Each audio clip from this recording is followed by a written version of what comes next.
Ebikolwa by'abatume essula 8 olunyiriri olusooka okutuuka ku lusembayo. Ne Sawulo yasiima okuttibwa kwa Siteefano, ne wabaawo ku lunaku olwo okuyigganyizibwa kunene ku kkanisa eyali mu Yerusaalemi. Bonna ne basaasaanira mu nsi z'e Buyudaaya ne Samaliya okuggyako abatume. Abantu abatya Katonda ne baziika Siteefano ne bamukaabira nnyo. Naye Sawulo n'afuba okusaanyaawo ekkanisa ng'ayingira mu buli nju ng'awalula abasajja n'abakazi n'abateeka mu kkomera. Awo abo abaasaasaana ne bagenda ne babuulira ekigambo. Filipo n'aserengeta mu kibuga eky'e Samaliya n'ababuulira Kristo. Ebibiina ne biwulira n'omwoyo gumu ebigambo Filipo by'ayogedde, bwe baawulira ne balaba ebyamagero ge yakolanga. Kubanga bangi ku bo abaaliko baddayimooni ne babavangako nga bakaaba n'eddoboozi ddene, ne bawonanga bangi abaali abalwadde okukoozimba n'abalema. Essanyu lingi ne libeera mu kibuga omwo. Naye waaliwo omuntu omu erinnya lye Simooni eyakolanga eddogo edda mu kibuga omwo n'awuniikiriza eggwanga ly'e Samaliya ng'agamba nti ye mukulu. Ne bamuwulira nga bonna okuva ku muto okutuuka ku mukulu ng'abagamba nti omuntu ono ge maanyi ga Katonda agayitibwa amangi. Ne bamuwuliranga kubanga ennaku nnyingi yabawuniikirizanga n'okuloga kwe. Naye bwe bakkiriza Filipo ng'abuulira enjiri ey'obwakabaka bwa Katonda n'erinnya lya Yesu Kristo, ne babatizibwa abasajja n'abakazi. Era ne Simooni yennyini n'akkiriza.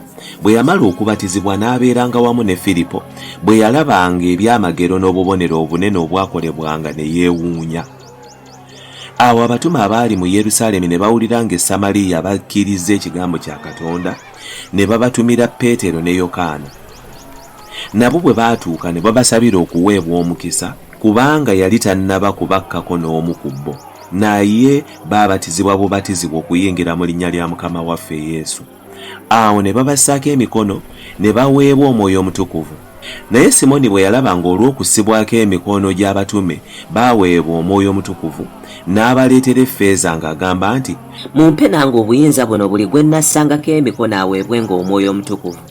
Naye Peetero n'amugamba nti, effeeza yo ezikirire naawe, kubanga olowoozezza okufuna ekirabo kya Katonda n'ebintu.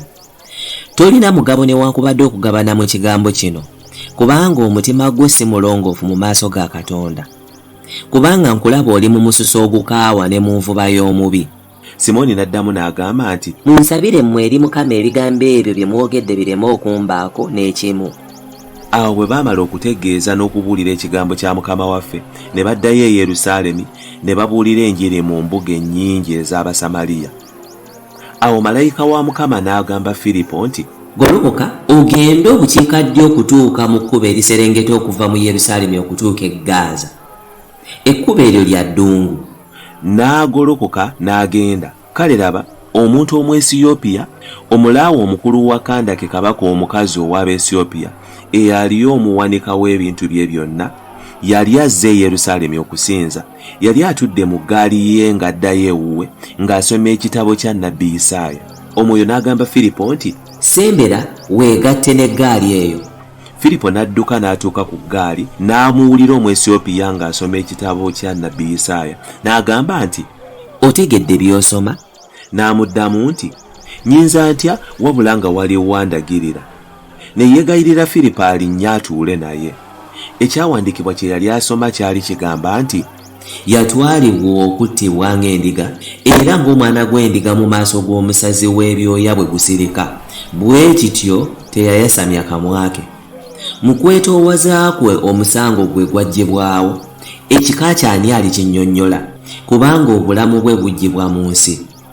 Omulaawe n'abuuza Filipo nti, nkwegayiridde, nnabbi yayogera ku ani ebigambo bino?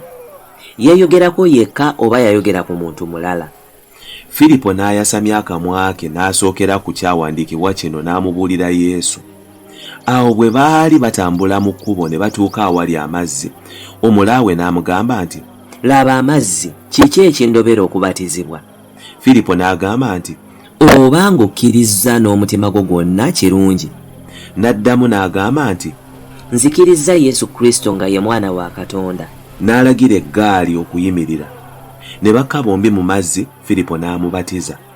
bwe baava mu mazzi omwoyo wa Mukama n'atwala Firipo, omulaawe n'ataddayo okumulaba nate, naye n'agenda ng'asanyuka.